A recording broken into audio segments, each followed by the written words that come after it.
Olá galera, bom dia, galera do Segundão. Vamos lá, a gente vai fazer uma revisão, uma introdução do nosso conteúdo, tá? Que eu passei para vocês darem uma olhada, estudarem em casa, do capítulo 4, quantidades e trocas de calor. Esse é o nosso assunto da nossa aula de hoje. Então eu coloquei aqui, resumidamente, algumas coisas interessantes para lembrar, para vocês poderem entender melhor, tá certo? Então vamos lá. Acompanhe comigo. Nós temos aqui o nosso tema, quantidade e trocas de calor, tá certo? Uma coisa que a gente vai precisar entender direitinho aí é o que significa esses dois tipos de calor, tá certo? Que é o calor sensível e o calor latente, tá? O que seria esse calor sensível? O calor sensível, galera, é aquele que produz uma variação na temperatura, tá certo? Ou seja, como vamos dar um exemplo aqui, quando a gente põe a água para ferver no recipiente, é isso? O que acontece? Aquela temperatura que a água está, ela vai variando, vai aumentando, não é verdade? Então, ela vai aumentando, vai aumentando. Isso eu chamo de calor sensível, tá certo? É quando esse calor produz uma variação na temperatura. Tudo bem? Então, isso daí é o calor sensível. Ah, professor, agora tem um calor latente. Tem um calor latente. Eu vou continuar com o mesmo exemplo. Quando nós chegamos, tá lá, a água está fervendo, está no fogão, né, a fogo, e essa temperatura foi aumentando, mas só que quando chega um determinado ponto, essa temperatura ela não vai variar, ela vai permanecer a mesma. E quando é que isso vai acontecer, professor? Se ela está lá no fogo, é quando ela vai mudar o seu estado, ou seja, do líquido para o gasoso. Quando ela começa a ferver, ela atinge a temperatura de aproximadamente 100 graus Celsius, e isso vai fazer com que ela comece a mudar de estado.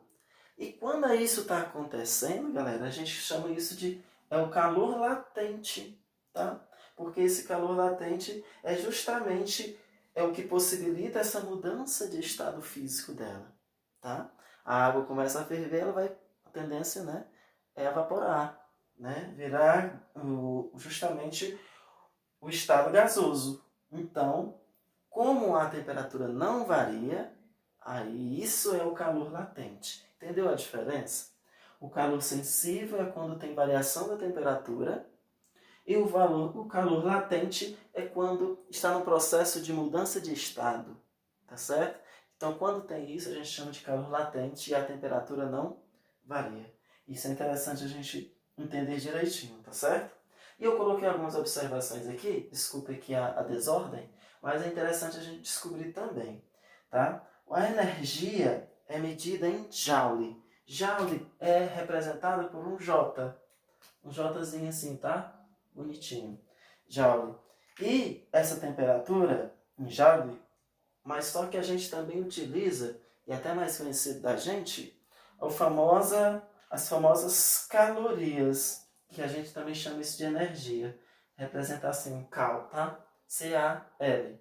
Então, nós temos essas duas medidas. O Joule é pela medida internacional, a gente vai estudar muito por isso, mas também por motivos históricos e práticos, também usamos essa outra medida, que é a caloria, tá? Também serve como uma medida de energia que a gente vai ver nos exemplos que a gente vai estudar, tá bom? Então, por ter esses dois tipos de medidas, nós temos que aprender algo importante. Por exemplo, que uma caloria, tá? Coloquei aqui no cantinho, ó, uma caloria é aproximadamente 4,18 joule.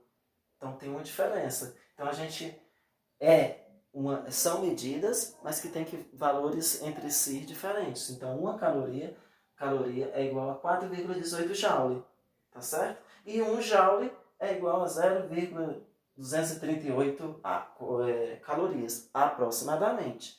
Então, temos essa relação entre caloria e joule. Tá? Professor, eu vou precisar saber disso? É interessante você saber, é interessante você conhecer. Mas na hora das questões que você estiver resolvendo, vocês têm que atentar justamente essa quantidade de calor, se ela está dada em joule ou em calorias. Tá bom? Isso é muito importante. Por que, professor? Por que é importante? Porque quando eu estiver trabalhando com joule, eu vou trabalhar com quilogramas, tá bom? E quando eu estiver trabalhando em calorias, com calorias, a gente vai trabalhar em gramas. Essa é a única diferença que a gente vai ver em algum exemplo lá na frente. Então, nós temos que 1 quilocalorias equivale a 1000 calorias, tá certo? Então, essas são as primeiras observações que a gente tem que dar.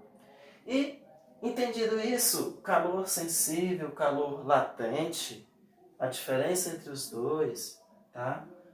Eu entender que o joule e calorias são medidas de energia, a quantidade, tá certo? Dessa energia que nós vamos trabalhar. Agora a gente vai ver sobre a capacidade térmica e o calor específico, tá bom? Dentro desse assunto, dando continuidade, tá? Nada de novo. Vamos lá. O que é uma capacidade térmica? É a capacidade de um corpo, certo? É a capacidade de um corpo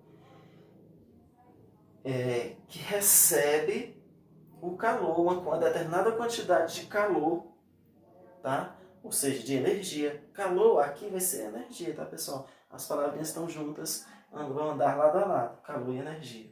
Então, a capacidade térmica é a capacidade de um determinado objeto, tá? Receber energia, receber calor, tá? De acordo com a temperatura, com a variação da temperatura. Por isso colocamos aqui, ó, capacidade térmica vai ser representada por um C maiúsculo, tá, pessoal? Eu usei essa nomenclatura porque no livro de vocês está assim para vocês entenderem melhor, lá na página 51. Então, o Czão, vamos chamar assim, tá? O Czão, C maiúsculo, é a capacidade térmica, que vai depender de quem? Da quantidade de calor que ele recebe, tá? Quantidade de calor, lembrando a diferença de temperatura, tá, pessoal? Nós vimos lá no início do ano a diferença entre calor e temperatura, não foi assim? Então, que é a quantidade de calor que ele recebe. E o ΔT é a variação da temperatura. Então, a capacidade térmica é justamente a capacidade de uma matéria, um produto, um objeto, um corpo, receber, tá? Receber essa quantidade de calor de acordo com a variação da temperatura. É uma divisão entre a quantidade de calor e a variação da temperatura, tá? Então a capacidade térmica é isso. Já o calor específico, como o próprio nome já diz, específico. O que é que significa o calor específico? É que cada objeto, cada matéria, tá? Cada material, ele tem uma quantidade de calor necessária para elevar sua temperatura, tá? Isso é fato, tá? Todo material, ferro, zinco, madeira, tem um calor específico diferente. Ele precisa de determinado X para poder começar a elevar a temperatura desse objeto. Tudo bem? Entendeu? Para cada objeto, para cada material, temos uma quantidade de calor necessária. Tá ok? E aqui, nós temos o seguinte, representando por um Czinho minúsculo, tá bom? De acordo com o livro de vocês. Esse Czinho minúsculo vai ser o calor específico, que vai depender de quem dessa vez? O calor específico, por sua vez, ele, além de depender da quantidade de calor, que é o mesmo aqui dessa capacidade térmica, e a variação da temperatura, é necessário a gente avaliar a massa.